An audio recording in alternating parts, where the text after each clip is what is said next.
great friend. And I think John's something also that he wants to share. But I was trying to think about memories to share and wrote a whole bunch of them down and started writing this really long thing, and it was probably like 20 minutes long. It was like way too long. So tried to shorten it way back and way back and way back, and now all I have is like a quarter of a toast. So I'm going to read that, go off the cuff a little bit. That might be awful, but try to keep it all condensed. And rather than all the memories that Zia knows of hanging out and doing all sorts of weird stuff, like I wanted to start with my very first memory of Zia, which he's probably unaware of. But it was freshman orientation at Wooten 14 years ago, roughly. And we had a pretty big high school. There was a couple different middle schools fed in, so for everyone there's a whole lot of new faces in the crowd, and everyone's kind of like trying to scope out like who like the hotties and like, you know, what's going on. And there was one face in the crowd that jumped out at me. And my God. And that face was Zia's. And I looked across the room at this young Chewbacca walking in. And I thought to myself, in what world is it fair that I'm working on my 7th armpit hair? And he looked like he just finished wrapping up a Bollywood version of Castaway.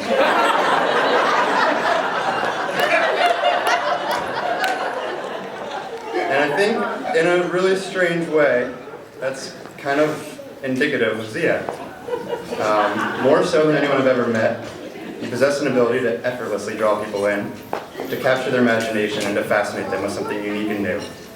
I think everyone in the room can attest to that. But what I find most impressive is that in the almost 14 years I've known you, you've never failed to keep bringing new things, and to keep fascinating people, and to keep amazing people. Your charisma for life is infectious. Your pursuit of your passion inspires everyone around you. And while these attributes most define you as an individual on the surface, they rest upon a foundation of unfailing kindness and generosity, traits that you noticeably share with your parents and sister. The Hassan household was like a second home to so many kids in high school. Seif and Rachna like second parents to so many of us. Always a welcoming home, always showing genuine affection and care, as if we were their own, asking how school was going, who were we dating, how was college, all the way, you know, growing up, how's your job, and how's your mom. And it's been a wonderful experience to get to know you guys, and to kind of, as you've adopted us, so family kind of adopt you as a second family. And Liza, obviously you're awesome. I haven't gotten to the Liza part yet, but I truly think you guys couldn't have found better matches for each other. Your compatibility is just off the scales. And your understanding and patience with each other is incredible and very admirable. I think there's probably a lot of adult couples in here that strive to just be able to co-collaborate and work well together as you guys do. And I'm so happy for you guys. And here's to friendship.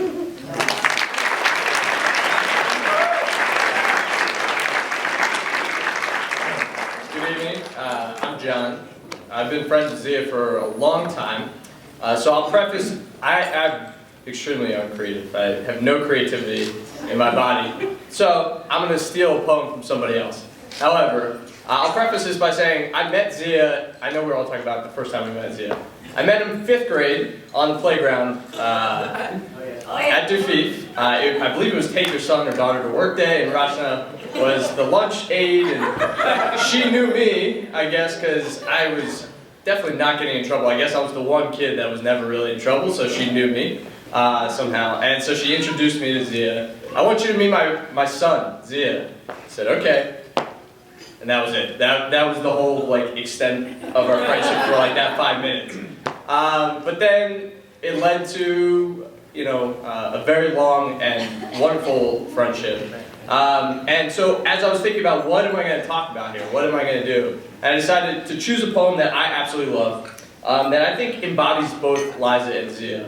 And I admire Zia for going to teach, and I admire Liza for what she does every day, and the two of them together. So it's a short poem.